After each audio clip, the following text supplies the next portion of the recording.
Hello बच्चों, मैं चंद्रकिरण कुर्मी। आज साइंस क्लास में हम समझेंगे क्लास 10 के अध्याय 3 ऊष्मा और ताप के बारे में। तो चलिए शुरू करते हैं। सबसे पहले ताप के बारे में समझते हैं। जैसा कि हम जानते हैं, सभी पदार्थ अणुओं से मिलकर बने होते हैं। ये अणु लगातार सभी दिशाओं में स्वैच्छिक गति करते हैं। इस गति के कारण अणुओं में गतिज ऊर्जा होती है। माना यह एक वस्तु है और यह इसमें उपस्थित अणु है। इनकी गति के कारण इन अणुओं में गतिज ऊर्जा होती है। अगर इस वस्तु के कुल अणुओं की औसत गतिज ऊर्जा का मापन किया जाए तो इस माप को ही पदार्थ का ताप कहते हैं।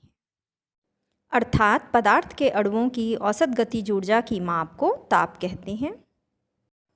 ताप अधिक होने से वस्तु हमें गर्म लगती है तथा ताप कम होने से वस्तु हमें ठंडी लगती है।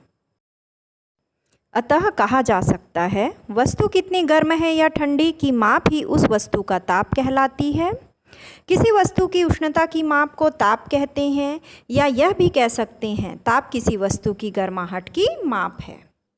ताप एक भौतिक राशि है जिसका सीधा संबंध कणों की गतिज ऊर्जा से होता है।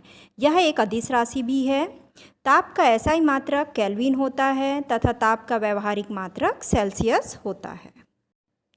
अब हम ऊष्मा के बारे में समझते हैं। हम जानते हैं पदार्थ के अंदर अणु लगातार गतिशील अवस्था में रहते हैं और इस गति के कारण अणुओं में गतिज ऊर्जा होती है।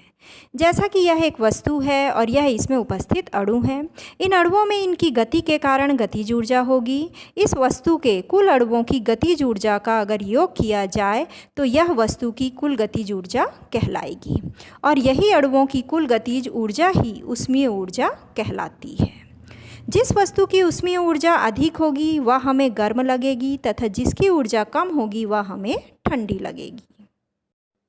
अर्थात ऊष्मा ऊर्जा का ही एक रूप है जिससे किसी वस्तु की गर्माहट या शीतलता का आभास होता है।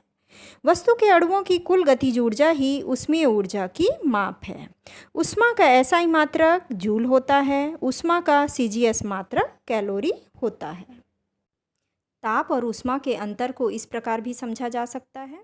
पदार्थ के अणुओं की औसत गतिज ऊर्जा की माप ही ताप है। पदार्थ के अणुओं की कुल गतिज ऊर्जा ही ऊष्मीय ऊर्जा की माप है। ताप वस्तु की ऊष्मीय अवस्था को प्रदर्शित करता है, जबकि ऊष्मा से ऊर्जा की मात्रा का बोध होता है। तापीय साम्य। माना कि दो वस्तु ए और बी है। ए वस्तु गर्म है तथा बी वस्तु ठंडी, अर्थात ए का ताप अधिक है तथा बी का ताप कम है। दोनों वस्तुओं के बीच में ताप का अंतर ही तापांतर कहलाता है। जब दोनों वस्तुओं ए और बी को एक दूसरे के संपर्क में लाते हैं तो ए वस्तु का ताप कम होने लगता है तथा बी वस्तु का ताप बढ़ने लगता है। इसका कारण यह है कि ए वस्तु से ऊष्मा निकल के बी वस्तु की ओर जाती है, अर्थात ऊष्मा गर्म वस्तु से ठंडी वस्तु की ओर प्रवाहित होती है। यह प्रक्रिया तब तक जारी रहती है जब तक कि दोनों का ताप एक समान न हो जाए। जब दोनों का ताप एक समान हो जाता है तो इस स्थिति को तापीय साम्य कहते हैं। इसके आधार पर निष्कर्ष निकाला जा सकता है कि ताप वस्तु का वह गुण है जो यह बताता है कि ऊष्मा के बहने की दिशा क्या होगी। ऊष्मीय ऊर्जा सदैव उच्च ताप की वस्तु से निम्न ताप की वस्तु में जाती है। ऊष्मा ऊर्जा का एक रूप है जो दो वस्तुओं के बीच उनके तापांतर के कारण स्थानांतरित होती है। वास्तव में स्थानांतरण के समय ही ऊर्जा ऊष्मा कहलाती है। तो ये थे ऊष्मा और ताप के अंतर संबंध। धन्यवाद।